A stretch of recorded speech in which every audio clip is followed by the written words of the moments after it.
El hombre de la gabardina blanca. José Luis Velasco. ¿Cuál es el origen y del destino de ese hombre, de ropa ajada, pero limpia, de rostro enjuto y de dramática palidez, que cualquiera de nosotros puede encontrarse vagando por las calles de una ciudad? Escribiendo narraciones encuadradas en el género que se ha dado en llamar de misterio o terror, una especialidad de la literatura que la mayoría de los críticos relegan a un periférico segundo plano francamente ominoso. Lo mismo les ocurre a toda esa necia caterva de profesores, académicos y diversas gentes de bien, que son capaces de aburrirse solemnemente entre las páginas de una novela social, o provista de connotaciones o incluso filosóficas, mamotretos torturantes que empiezan en nada para conducir a nada. Mientras desconocido, como máximo, han oído nombrar vagamente a los gloriosos genios de este siglo que, por aplicarse a especialidades como el terror o el relato policial, son considerados por estas personas como profesionales de segunda fila, evidenciando con ello su docta desinformación o su estupidez. Ciudadanos decentes que toleran a Poe porque mereció las alabanzas de Baudelaire, pero que son incapaces de atrapar todo el sentido del conocimiento que nos depara sobre el misterio el desgraciado escritor de Baltimore. Ocupa un piso viejo de la calle de Moratín provisto del mobiliario imprescindible, cuyos pasillos y habitaciones de techos altos crujen por todas partes en la noche como si estuviesen poblados de siniestros espíritus. Como en 2 o 3 restaurantes próximos a Antón Martín, establecimientos baratos que reúnen a una clientela heterogénea, donde se mezclan los pensionistas solitarios, administrativos grisáceos, gente de paso y obreros de la construcción procedentes de obras cercanas. Puedes comer bien si tienes dinero, aunque cuando los tiempos son malos, también es posible organizar un menú nada brillante, pero capaz de satisfacer tus necesidades elementales. Los editores de la revista donde publico mis narraciones me han pedido que les lleve cosas menos flagrantemente terroríficas, menos provistas de monstruos, espíritus errantes o gargantas ensangrentadas. Prefieren un tipo de cuentos en los que el espanto se produzca a través de situaciones extrañas o misteriosas, de relaciones insólitas e imprevistas que conduzcan a un final sorprendente capaz de dejar en suspenso al atónito lector. Precisamente es uno de los procedimientos que más quebraderos de cabeza me producen, donde mejor hay que medir el ritmo, las palabras y el tono general de la historia, aparte de resolver la primera y más enojosa dificultad: encontrar una buena idea. Hace pocos días, mientras me tomaba una paella en el restaurante Sanabria, entró en el comedor un hombre acabado, con la ropa muy gastada, pero limpia, cuyo rostro enjuto, de mejillas chupadas y pómulos agudos, mostraba una dramática palidez amarillenta que le proporcionaba la apariencia de un cadáver viviente. Debía atravesar una situación desesperada, su aspecto frágil, sus movimientos lentos y agotados, y una fisonomía encorvada que parecía no soportar su propio peso, evidenciaban esa debilidad suma que se hace crónica cuando una alimentación precaria se prolonga durante mucho tiempo. Y, sobre todo, corroboraba claramente su mal momento el exiguo menú que encargó al camarero, un huevo frito con lechuga, pan y una jarra de agua corriente. Le estuve observando durante toda la comida y, entre los detalles lamentables que he descrito, me impresionaron particularmente su extremada palidez cerúlea y su mirada perdida en el plato, donde la miseria se concretaba en el solitario huevo, que ingirió con desesperante lentitud. La alusión aquí a este hombre solo tiene un motivo que la justifique. Su aspecto cadavérico, tras diversas asociaciones de ideas, me condujo, por la tarde, a entrever un posible tema para la narración que debo entregar dentro de 3 días en la editorial. Tan solo es una pregunta con posibilidades a la que, por ahora, le falta todo: un argumento, un escenario, unos personajes y unas situaciones. Anoto esta pregunta para que ustedes me sigan con comodidad: ¿un resucitado puede volver a morir otra vez? Naturalmente, estamos en el terreno de la ficción. En principio, ya sé. Sabe, nadie resucita, y tampoco se pueden tomar en consideración esos casos de los que la prensa nos depara noticias con cierta frecuencia: el cadáver, ante el espanto de los asistentes al velatorio, se incorpora en el ataúd y pide, pongamos por caso, algo de comer. Se trata de individuos que no habían muerto realmente, pero que permiten, desde luego, articular temas aceptables para una narración de terror, sobre todo si incidimos en ese misterioso lapso en el que, incluso la medicina, les ha considerado científicamente muertos. ¿Qué les ocurrió durante ese periodo? Pero no es este el caso, sino la pregunta ya apuntada, que me llamó la atención deparándome la intuición de que, a partir de ahí, podría desarrollarse un buen tema de misterio. Por la tarde intenté trabajar en casa sobre esta idea, pero el frío intensísimo que ha dejado heladas las calles de Madrid en este invierno detestable, La oscuridad sombría que cubre mi piso apenas la tarde comienza su declive y la circunstancia desafortunada de averiarse la estufa eléctrica, haciendo insoportable cualquier intento de trabajar en aquel ambiente gélido. No me han dejado otra alternativa que meterme en la cama para sumirme en una siesta profunda y caliente de la que no me he despertado hasta la hora de cenar.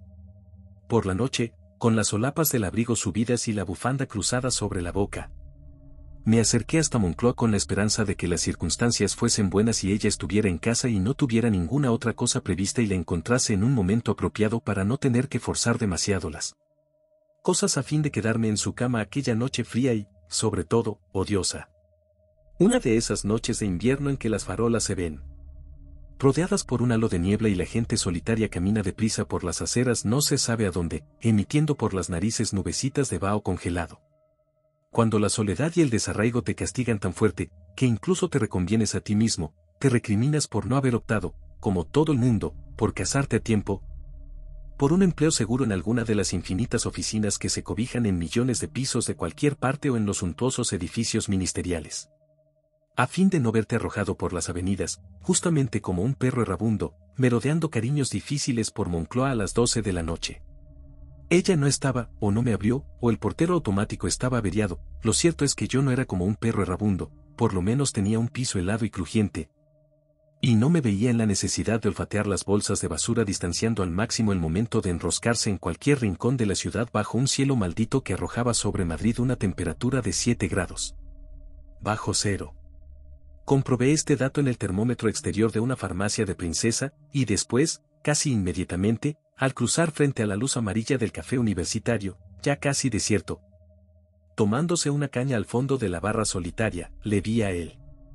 Era un tipo alto con el pelo lacio, delgado y nervudo, que se cubría con una gabardina blanca muy sucia y, apartado del resto de los clientes, se tomaba despacio una cerveza, absorto en cualquier cosa, como todos los bebedores solitarios de la madrugada. Un sujeto que, por lo intenso de su catadura general, no solo me llamó la atención de un modo yo diría que terrorífico, sino que me produjo un violento sobresalto, como si, de pronto, hubiese visto por sorpresa a un personaje abominable presentido desde hacía siglos, un individuo en cuya fisonomía se albergase el horror, sin que, por otra parte, se advirtiese en su físico ningún dato evidente provocador de tal sensación. Salvo su intensa palidez violácea, salvo su mirada ausente en la que, más que el cansancio, se reflejaba el hastío.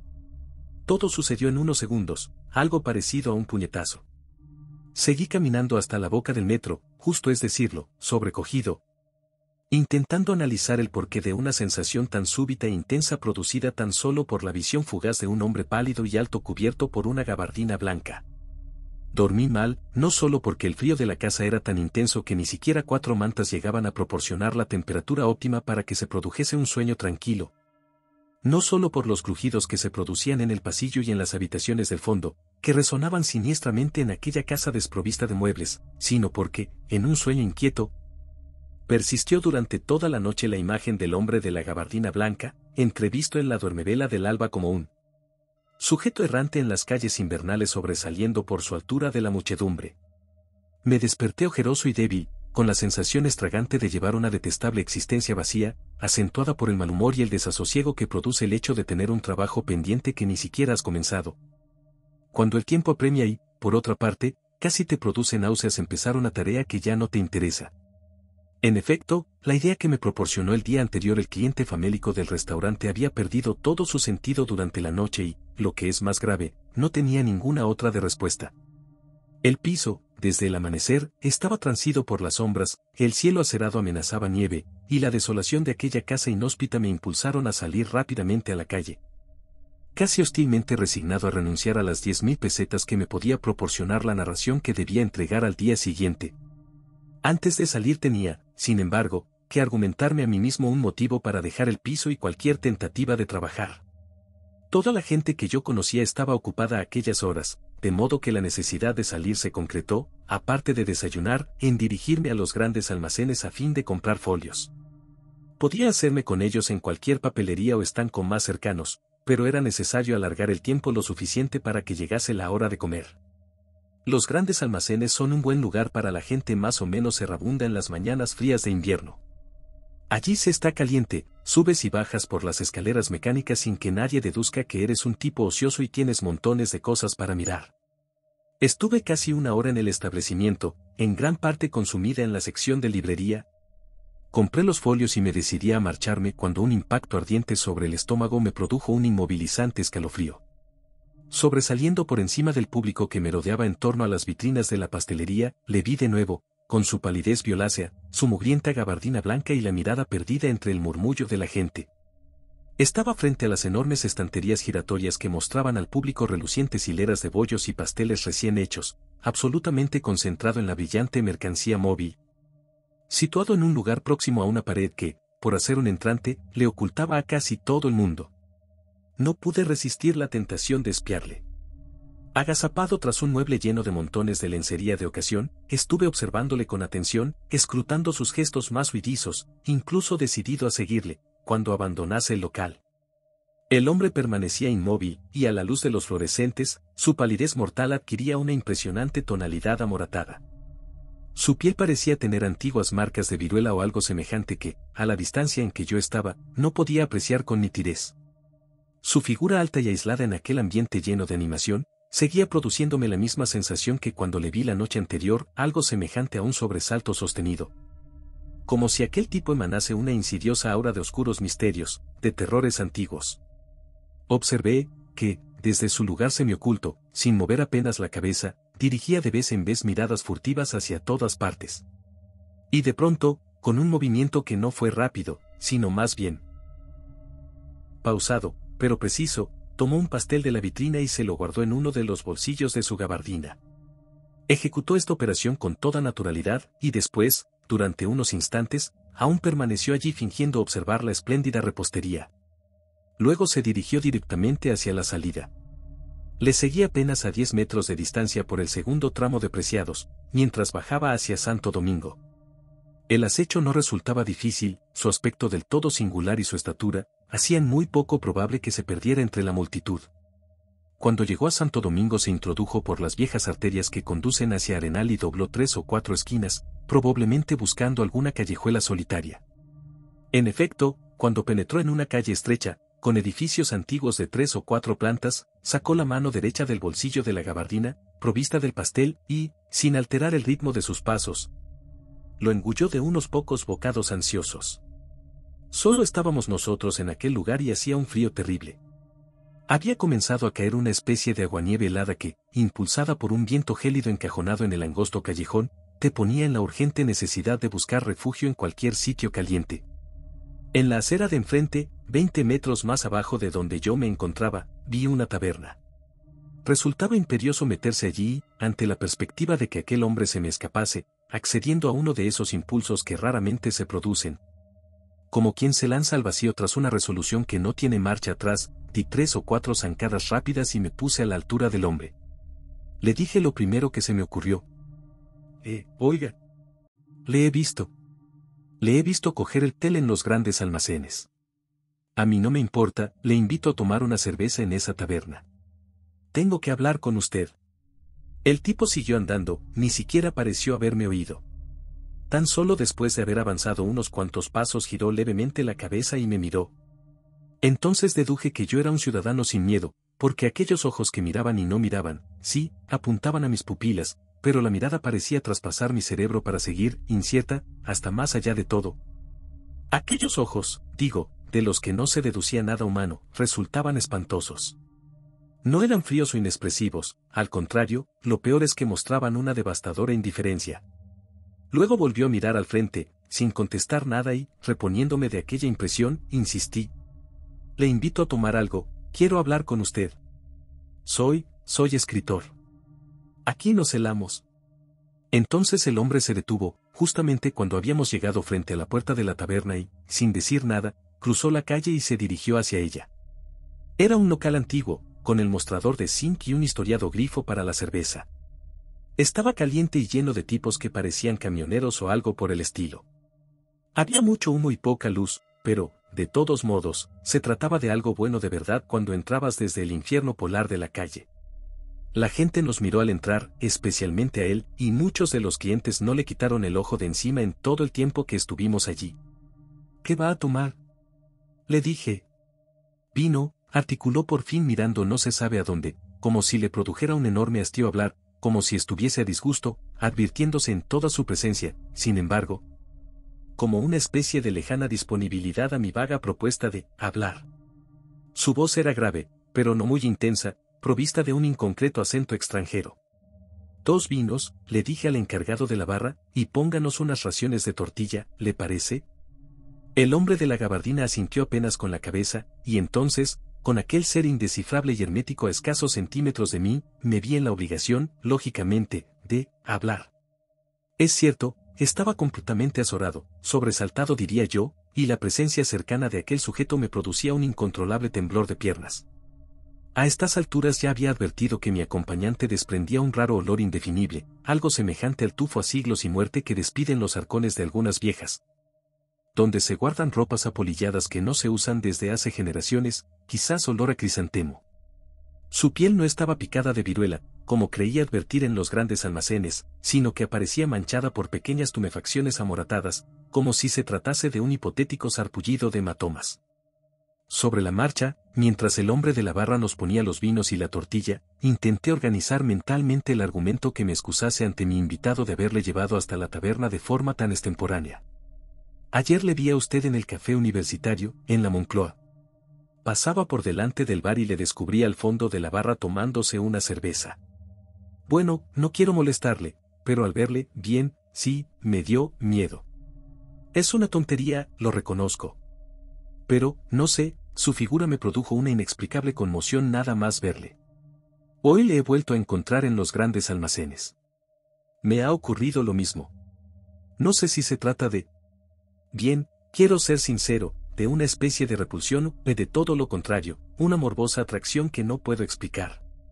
Dejé de hablar para que él dijese algo, para que me ayudase a construir una conversación que yo estaba manteniendo a solas ante la indiferencia de mi interlocutor. Y quizás, indiferencia, no sea la palabra justa, el tipo, mientras yo hablaba, parecía no escucharme, incluso miraba a otras partes del establecimiento haciendo caso omiso de mi presencia. De modo que tuve que seguir. He querido hablar con usted por la sencilla razón de poder tenerle cerca. Perdóneme, quería, digamos, estudiarle a escasa distancia, saber por qué me ha producido esa terrible sorpresa. Bueno, yo soy escritor. Es una forma de hablar, mejor sería decir que escribo. Coloco lo que puedo en algunas revistas. Mi especialidad son las narraciones de misterio y horror. Por eso he querido hablar con usted. No se moleste, pero creí que podría darme motivo para algún tema. Durante un instante el hombre me miró directamente, un segundo tan solo, y, por primera vez, creí advertir un vago interés, desde luego, mínimo y distante, por lo que yo decía. El ambiente del local se estaba haciendo cada vez más sofocante, pese al frío que reinaba fuera. Tampoco dijo nada. Ayer vi a cierto hombre en un restaurante, un tipo anémico y pálido que parecía un cadáver capaz de andar por el mundo. Me sugirió una pregunta, ¿los resucitados vuelven a morir? Que, al principio, creí que podía servir de germen para alguna idea. Pero es una pregunta tan solo, que no veo la forma de desarrollar de un modo interesante o coherente. La he abandonado. Por la noche le descubrí a usted olvidé ese tema. Pero a ese impacto, yo diría que estremecedor, que usted me ha producido, tampoco le veo salida para una narración. No había más remedio que hacerle alguna pregunta directa si yo quería que hablase. Pero había logrado algo, ahora me miraba, escuchaba mis palabras y sus ojos parecían, por fin, haberse centrado en mi persona. ¿Usted vive aquí? Tomó un sorbo de vino, ya había consumido la tortilla. En cualquier parte, dijo tan solo, y deduje que esa frase era la respuesta resumida a mi pregunta, es decir, una síntesis de, no, no vivo aquí, vivo en cualquier parte. Aunque también se podía interpretar como, sí, vivo en cualquier parte de esta ciudad, no tengo casa o domicilio fijo. Después volvió a su mutismo. En fin, eso es todo, opté por decir, en cierto modo convencido de que aquella conversación no tenía salida alguna, cuando, a pesar de la proximidad convulsionante de aquel individuo durante un buen rato, aún no había logrado dominar mis nervios y el temblor de piernas tal vez iba en aumento. Hubo, pues, un largo silencio, esa clase de denso mutismo durante el cual dos interlocutores, pese a sus esfuerzos, comprueban que no tienen absolutamente nada que decirse y una opresiva tensión se establece en la tierra de nadie que los separa. Momento que desemboca, inevitablemente, en alguna frase suelta dicha al azar para llenar el vacío y en una despedida entrecortada. El hombre de la gabardina blanca parecía ser ajeno a estas zozobras, no le importaba nada aquel silencio, pero había terminado su vino y, pese a que los indicios no eran flagrantes, parecía que, de un momento a otro, iba a marcharse. De pronto, cuando, en efecto, ya se iba, habló otra vez. Se repite, dijo. Edgar Allan Poe me retuvo para decirme lo mismo en una taberna de Richmond. Después no escribió nada sobre ese tema. ¿Qué tema? Le pregunté casi mareado por una revelación como aquella, conversación de él con Edgar Allan Poe, hacía más de siglo y medio. Y, mientras abría la puerta y un cuchillo de aire helado penetraba en la taberna, respondió abstraído. Los resucitados no vuelven a morir. Me quedé aterrado. Él había salido ya a la calle y el viento cortante agitaba su pelo lacio. Le seguí, notando que incluso me temblaban sin control las manos. Una ráfaga helada me azotó el rostro. Corrí calle abajo hasta alcanzarle. Tenía que hacerle una pregunta directa, quería una respuesta que, de pronto, había intuido, espeluznante y terrible. Espere, por favor. ¿Quién es usted? El tipo me miró a la cara, creo, no estoy seguro, con una extraña mezcla de desprecio y conmiseración. Lázaro, Lázaro de Betania. Ahora déjeme en paz. Caí desmayado.